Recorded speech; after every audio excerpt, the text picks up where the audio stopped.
extrêmement violent. On va retrouver un homme qui avait témoigné dans nos émissions et ça a évidemment beaucoup frappé toutes celles et tous ceux qui l'ont entendu, c'est Denis Lazarenko. Vous êtes dans le métro, vous faites partie de cette population en partie enterrée qui continue à vivre dans le métro pendant qu'à la surface la vie s'organise vaille que vaille. D'abord dites-nous simplement, aujourd'hui, 2 avril, où on en est? Oui, bonsoir, bonsoir encore. Content de vous revoir parce qu'en fait aujourd'hui je vous vois. L'autre fois j'entendais seulement, mais là Alors, je vois le plateau. Donc enchanté Denis. enchanté, enchanté. Oui, vous êtes vraiment nombreux, hein. J'entendais l'autre fois, vous étiez nombreux, mais là je vois combien. Ouais. On vous écoute. Oui, oui. Jour 38, donc c'est quoi? C'est 2 avril. Ça commence à être un peu fatigant en fait, je peux vous dire, parce que l'autre jour je dis que c'était le marathon. Bah, c'est le marathon. Et à la surface, des fois ça se stabilise un peu, mais parfois ça recommence en fait les tirs. Même quand la Russie annonce entre guillemets le jour de silence, mais c'était pas du tout la silence avant-hier, loin de ça. Là, c'est plutôt le manque de sommeil que je commence à ressentir parce que c'est pas super facile à dormir dans le métro quand il y a la lumière.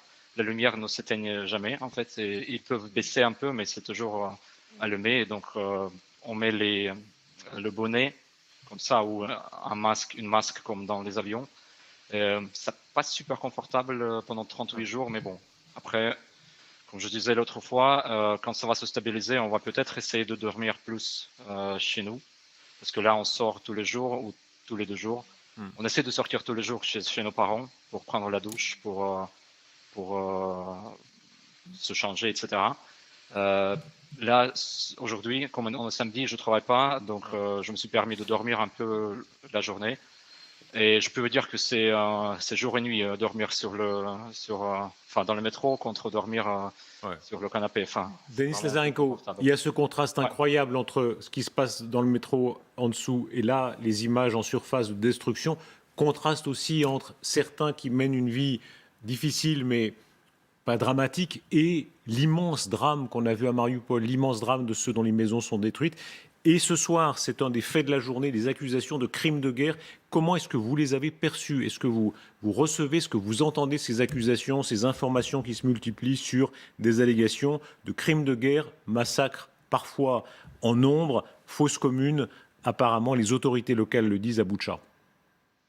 Oui, c'est horrible ce qui se passe, surtout à Mariupol.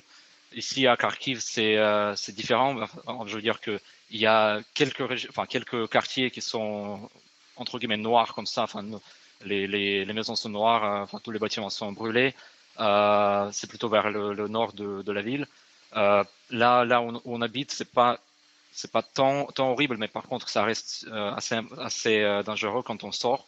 Quand je regarde les images de Mariupol là sur votre écran, franchement, là, personnellement, je préfère des fois de ne pas les regarder souvent parce que sinon on va dire, ça baisse le moral grave.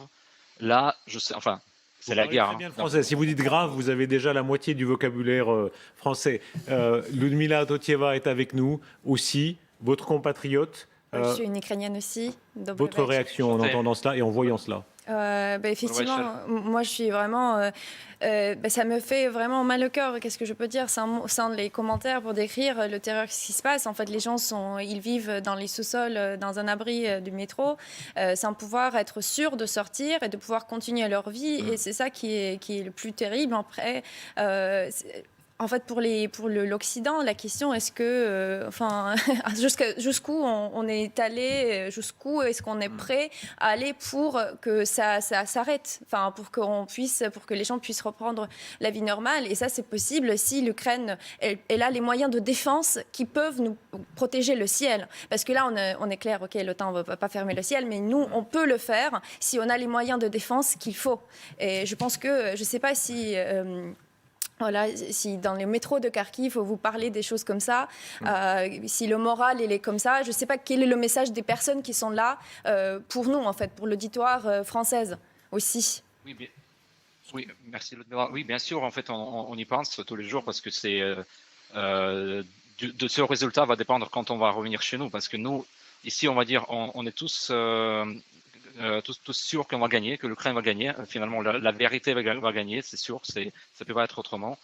Et la vie va gagner, en fait. Mais le problème, c'est que la seule question qu'on se pose, c'est exactement ce que vous dites, c'est jusqu'où ça va aller niveau destruction. Donc, et ça, c'est hyper, c'est assez grave, en fait. Et du coup, nous, on pense que là, avec notre armée, déjà, l'armée ukrainienne, elle est hyper forte. On est vraiment, on est positivement choqué comment ils tiennent contre, je sais pas, deuxième armée du monde, la Russie, c'est ça? Denis Lazarenko, un mot encore, s'il vous plaît, de ce que vivent ces Ukrainiens enterrés. Vous avez expliqué un peu, mais on voit certaines images qui sont très frappantes où des familles dorment vraiment au fin fond parce que certaines stations, notamment à Kiev, peut-être moins à Kharkiv, pardon, je ne connais pas bien votre plan de métro, mais sont très, très, très enterrées, très profondes, avec des familles qui dorment dans des rames immobilisées, très loin et très profond. Comment ça se passe exactement ? Oui, RAM, c'était notre première nuit. En fait, on est dans le métro même, en train d'aller à la station suivante pour voir les parents de ma fiancée. Et en fait, le métro s'est arrêté à la station voisine de celle-là. Et du coup, on a passé la première nuit de la guerre dans le RAM. C'était pas hyper confortable pour dormir parce que vous êtes assis, moitié couché. C'est pas. Et en plus, avec le choc, on dormait pas trop, peut-être 1 heure, 2 heures. Et tous les autres 37 nuits, on dort, enfin moi, ma fiancée et moi, c'est plutôt sur le matelas. Dans les rames, peut-être moins. Là, aujourd'hui, on est allé à la station voisine dans les tunnels pour ramener un peu pour redistribuer la nourriture dans les stations où il y a un peu plus de stock. Donc on marchait un peu, c'est pas loin, mais on voyait que là-bas, il y a des rames. Sur notre station, il n'y a pas de rames, mais il y a plus d'espace. Il y a des gens sur, entre guillemets, 2e étage. Après, vous savez, on avait même notre chat, 3 premières semaines, on avait notre chat avec nous qui dormait tout le temps sous la couverture.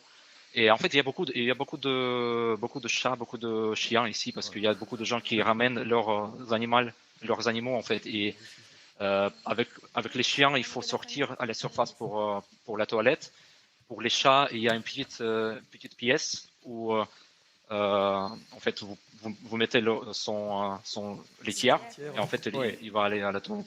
Ben, vous savez, donc il y a petits détails comme ça, mais ça fait, on n'y pense jamais quand on est chez nous. C'est vrai que quand on a la litière pour le chat, on ne pense pas qu'on a une guerre qui vous attend la semaine prochaine. Ça, j'avoue. Exactement. Denis Lazarenko, un mot très politique. Je vous pose la question, mais comme à tous, on va en discuter aussi en parlant de ce qui se passe avec ce retrait russe. Qu'est-ce que ça veut dire? Quelles conséquences? Et on le met en relation avec cette grande nouvelle du jour. Selon les Ukrainiens, les Russes seraient d'accord d'entrer en matière sur des pourparlers de paix. Promesse orale, disent-ils. Est-ce que vous êtes prêt à ça et est-ce que vous avez peur de faire des concessions? Votre compatriote là, elle bondissait quand on mentionnait le mot concession. Elle n'est pas du tout d'accord visiblement, mais vous savez qu'en Occident, beaucoup le pensent, que vous devrez accepter de céder quelque chose, neutralité, peut-être des territoires. Territoire, jamais, je peux vous dire. Franchement, je pense que c'est la position de tous les Ukrainiens. Même la Crimée, on espère qu'un jour, ça va revenir sans les actions militaires, juste politiquement, économiquement, juridiquement. Mais bon, là, on n'est pas encore.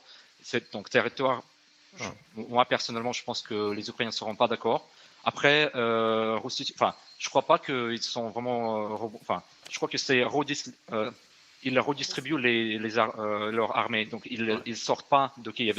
C'est juste pour rentrer dans Donbass en plus en nombre plus nombreux. Donc moi, je n'y crois pas trop. Et c'est clair. Après, juste un petit détail. Peut-être autant, c'est peut-être une chose que déjà notre président dit qu'on pourrait théoriquement le céder parce qu'on va créer quelque chose comme U24 ou une autre chose comme ça. On a compris la position. Encore une fois, merci beaucoup à vous. Encore une fois, je veux remercier les Français. Depuis le métro de Kharkiv, très profondément sous terre. Petite réaction. Vive la France, slava Ukraini. Героям слава.